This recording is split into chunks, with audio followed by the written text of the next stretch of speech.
And welcome to this version of No BS Sports Talk. This is Steve Kraser, telling it like it is in the world of sports. This is the post-Super Bowl edition, and a lot we have to talk about today, as it was a very surprising game that happened on Sunday, and we'll get into the specifics on that. I'd like to review that game, and as we start turning to the page into NBA, NHL playoffs, getting ready for baseball camps, we have one last bit of business around the NFL for a while, and that's to recap a fantastic Super Bowl. I think there was a lot of ups and downs that we saw.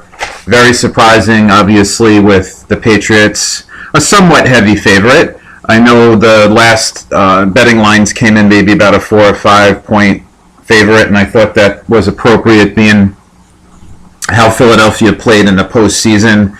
But you kind of got a sense that New England and all the experience they had, and that means a lot, folks. I know sometimes it's overplayed and over-talked about, the experience factor, but I believe there might have been 2 or 3 Eagles that had Super Bowl experience, where we know there's a multitude of the Patriots and their phenomenal run that had experience in the big game, and I don't think you can overplay that. But, Philadelphia came right out right away on that first drive, and even though they got 3, it sent a message. They moved the ball well. I think LeGarrette Blount, ex-Patriot, ex-Steeler, coming back to haunt the Patriots. I think he was key the whole game in keeping New England off guard. And it was really, you look at the aggressiveness of Doug Peterson, and that's been talked about. And he had mentioned that they were aggressive all year. Why stop now? That's what got them there. And you got to admit, a lot of things, almost everything, went his way. A lot of chances that he took. He's staying aggressive. That first Jeffrey TD that had them take the lead at 9-3. I think they missed the extra point there, but that was a big play, home run downfield that they took. The obvious 4th and 1 late in the fourth quarter. Man, you're on your own 35, 40-yard line. I think if they get stopped there, the game's pretty much over. And I got to tell you, I think one of the big turning points there was at the end of the first half. Patriots came down. They scored 15-12, a missed extra point, but you kind of had a feeling that they had a lot of momentum and they were going into the second half. They deferred first half, so they were going to get the ball. Less than whatever it was, about 2 minutes to go, maybe a little less, and the Eagles just went right down the field. But they went for it on 4th and goal. The Trek Foles play.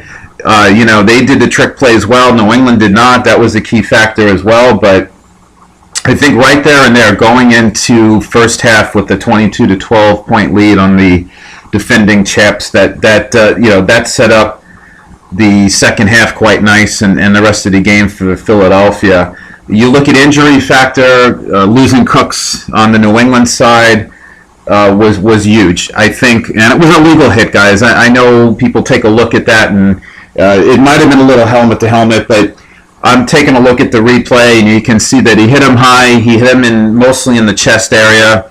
I don't think it was intentional to do helmet to helmet. The Cook just got blindsided, and we turned around, and he got hit. But him being knocked out the rest of the game, I think if New England had him and Gronk, Cooks and Gronk together, that would have been a duo that might have been tough for Philadelphia to defend the rest of the game. So that was really key on there. Of course, special teams, what more can you say? They're atrocious, folks. I mean, mixed extra points, mixed holes, just really bad. Missed field goals that you don't see at times, especially with New England on Gukowski's end. So they were just atrocious, bad overall.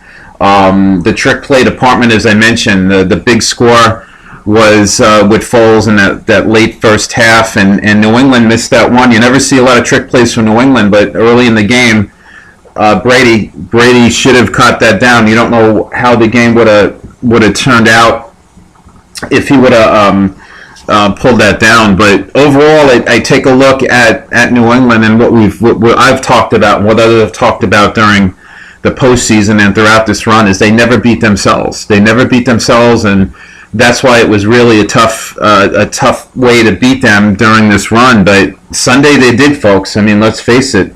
They were uncharacteristic in a lot of different ways. I think Belichick not going for it on fourth and inches. It was a 9-3 game.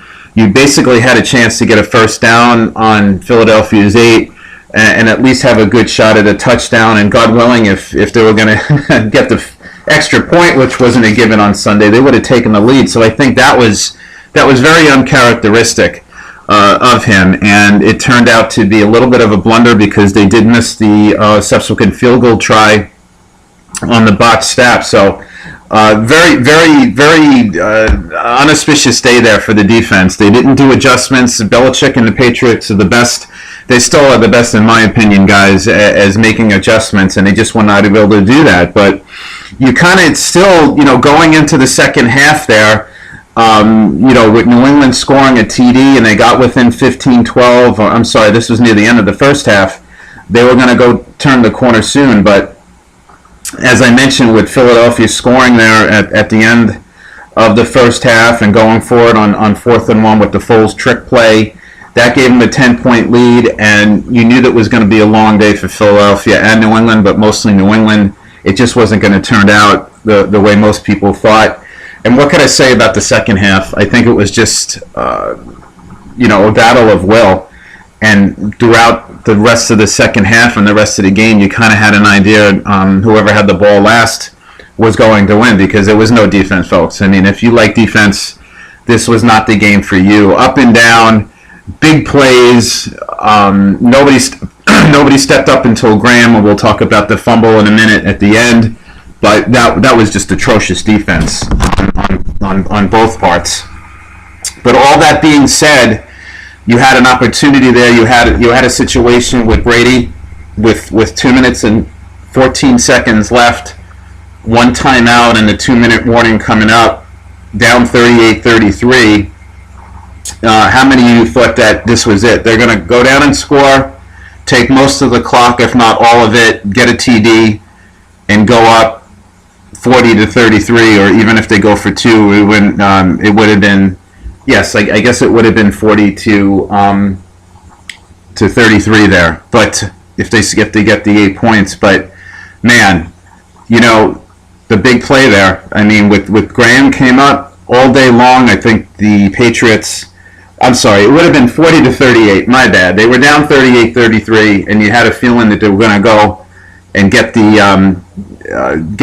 TD and probably make it 40-33 if they just take the extra point there and make Philadelphia go down to get a field goal, probably with very little time left. So Patriots, Tom Brady was rushed all day, and the big play at the end where Brandon Graham makes the play of the day, just a pure strip.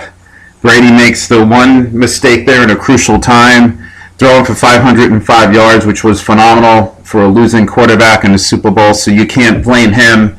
He was harassed all day. I think the interior lines for Philadelphia was one of the keys to victory. They certainly pressured Brady all day, and then the offensive line as well. They gave Foles enough time to complete passes and extend plays, and we all talked about the interior line, both lines for Philadelphia, and that was really key to victory. So it came down, folks, to New England. They played close to the vest and close to the fire in most of these Super Bowls that we've seen. None of them have really been blowouts. And obviously coming back last year from the big deficit, so they never have been in position in all of these Super Bowls, the 5 wins under the Belichick-Brady era, in blowing people out. And you play close to the vest, you're going to lose some of these guys eventually.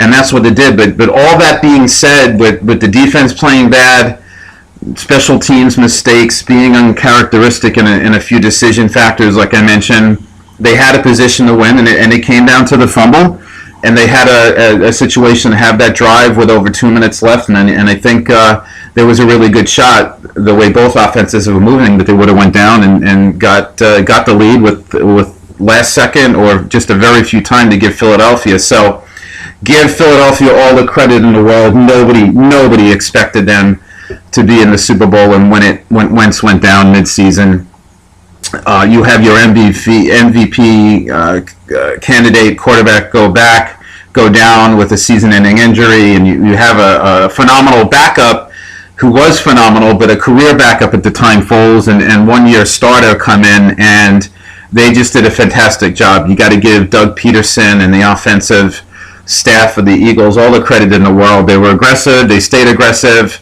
They kept New England's defense off guard all day long, guys. Well, Garrett Blount, big factor there. You get a running game. It just goes to show you want to have your running game. It helps your offense out overall. You get the passing game, and you can keep the opposing defense off guard. So congratulations to the Eagles. They earned it. It's going to be a little quite interesting with all the talk here, what they're going to do with Foles. I think they're going to hold on to him for perhaps the beginning of the year, see how Wentz plays, how he comes back from the ACL and MCL injury. But if they come up to draft time and they get an opportunity for an offer of a first or second round pick, I think you have to take that. I think anytime you're able to get multiple picks and that flexibility in the first or second round, you take it. Carson Wentz is obviously their MVP quarterback, their starter, their QB for the near and long-term future. And I don't think they have the opportunity, can afford the opportunity to keep Nick Foles around as a backup at a pretty high salary. That's just the way the NFL cap these days, guys. You can't just do that. So let's see what happens. I don't think they may rush into this unless, as I said, they get wowed with a heavy first or second round pick offer, maybe another player. You see what Kansas City got for Alex Smith. They got a pick and a starter quarterback. So you never know. But quarterbacks and good quarterbacks are hard to find, and we'll see what happens there. But needless to say, with any case, Philadelphia is in really good shape with Wentz and going forward. Now, they did have a 7-9 record in 2016, so they did play a third or fourth place schedule. They're not going to be doing that now, guys. So let's see how you rebound. We all know about the recent history here with some of these Super Bowl winners outside of New England who's been steady. So let's see. But it was a good wrap on the NFL season, phenomenal NFL season. And with this podcast and what I'm focusing now as I turn the page a little bit, as we're getting in now to the NBA All-Star Game and the NHL and probably the last third of the season. So we'll turn the page over the next few weeks, come back to the NFL mid-March as free agency approaches, and there's going to be a lot of interesting stories around that, as well as preparing for the draft in mid-April. But we will focus on the next few podcasts on the NBA trade deadline, what the prospects are for the contenders going into the future, what's happening in the NHL, doing some preview on MLB. So we'll turn the page a little bit. The NFL never has an off season, as we all know. We'll come back to that, but we'll focus a little bit more there, and as we put a wrap right now on the 2017 NFL season. So thanks all for listening. I really appreciate your time in taking out throughout the day and listening to this podcast. The world of sports is ever growing. Never takes a break, and I certainly appreciate you listening here. So you have a good week, guys. We'll start getting into it next week on what occurred around the NBA, what's going on with some team moves, what I think will happen the rest of the year. Talk a little bit NHL as well. And as baseball camps open up next week, we'll touch upon some previews and we'll get into it over the next few weeks there. So have a good week, guys. Have a fantastic week, safe week, and we'll talk to you next week. God bless, and thank you.